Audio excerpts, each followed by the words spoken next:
Hey, what's up, you guys? I hope y'all are having a great day or had a great day. For me, it is the end of my day. I usually don't do videos this late, but I'm doing it nonetheless, so that's awesome. I want to talk about the International Day of Peace, and this year it is September 21st, so it is coming up here in a few days. I went to the United Nations website to just look up some information about it that I could share with you guys. Apparently, this is the 25th anniversary of the Declaration and Program of Action on a Culture of Peace. If you want to look up more about it, just go to un.org, just like I did, and you can see everything that they have here in regards to it, the history of it, and blah, blah, blah. One thing that stuck out to me was their definition of peace. It says that in that declaration, the United Nations most inclusive body recognized that peace is not only the absence of conflict, but also requires a positive, dynamic, participatory process where dialogue is encouraged and conflicts are solved in a spirit of mutual understanding and cooperation. I don't know about you guys, but whatever spirit they're serving, I definitely don't want to serve.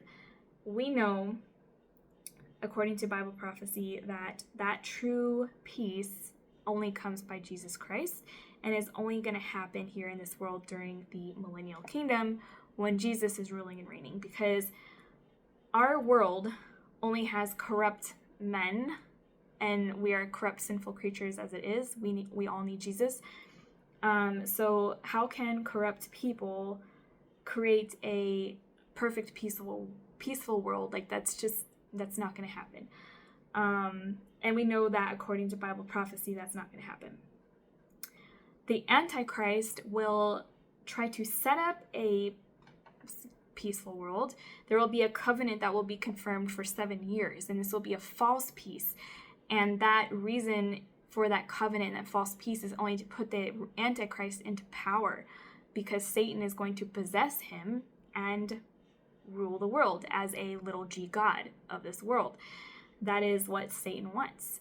And so we know that that's going to happen, but that's going to be a false peace that's going to happen.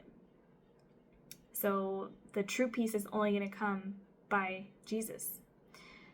One of the other things mentioned here, it says that the UNESCO, the Constitution of the United Nations, Educational, Scientific, and Cultural Organization, that's UNESCO, it's an acronym, starts with the notion that wars begin in the minds of men, so it is in the minds of men that the defenses of peace must be constructed. Like I mentioned, men are corrupt. That is our nature. We have a sinful nature, so why are we looking to men to solve these problems? We should be looking to God, the true God, the one and only true God. And it is right, minds of men, we're corrupt. But don't think that the minds of men are going to fix the problem. It's not. It's only God. What else in here? There's other things in here. Like I said, you guys can go read it. There's a lot listed out here that's very interesting. But the main point of this video is so that way you guys know that peace and safety and peace and security is being said over and over again. It has been said. But we know, according to 1 Thessalonians 5:3, that when they say peace and security, then sudden destruction will come upon them as a woman in labor, right? So they've been saying peace and safety and peace and security, but things are ramping up, and we're seeing it a lot more and more. And like I said in my last video, with every passing day, we are closer to the rapture. It's the same thing with peace and safety and peace and security. The more I hear it, the more I'm looking up. So it's like a big alert, a red alert, peace and safety, peace and security. So those who believe in Jesus, will not be here for the destruction that's going to come upon this world, because we will be raptured out prior to the 7-year tribulation. However, when we hear these things now, we know the rapture must be very, very soon. So that's what I want to leave you guys with. I want to encourage you that the rapture is very soon. With everything we see going on in the world, we know that it's soon. But you guys, the rapture is imminent. It doesn't have to wait for anything. You guys, it can happen at any time. The rapture will happen. And those who believe in Jesus will be taken out of this world in the twinkling of an eye. Millions of people disappearing. So I encourage you, if you have not put your faith in Jesus today, please do so, like now. You don't have time. You're not promised tomorrow. You're not promised your next breath. You don't know what's going to happen.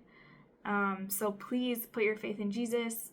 Obviously, I am just a vessel telling you about Jesus. I am not forcing you to believe in him, as many people think Christians like to do. But there's that example of, someone on the train tracks and there's a train coming. And if I have the ability to try to reach out and save you, then I'm going to try to do that. But obviously it's not by my hand that I'm saving you, but it is by God's. It is only me, being used as a vessel to tell you, hey, a train's coming. And it's up to you if you are going to take that step off the track and believe in Jesus. It's up to you. But anyways, I hope you guys have a great rest of your day. God bless you. I will see you in the clouds very soon. And it is a great day to be raptured.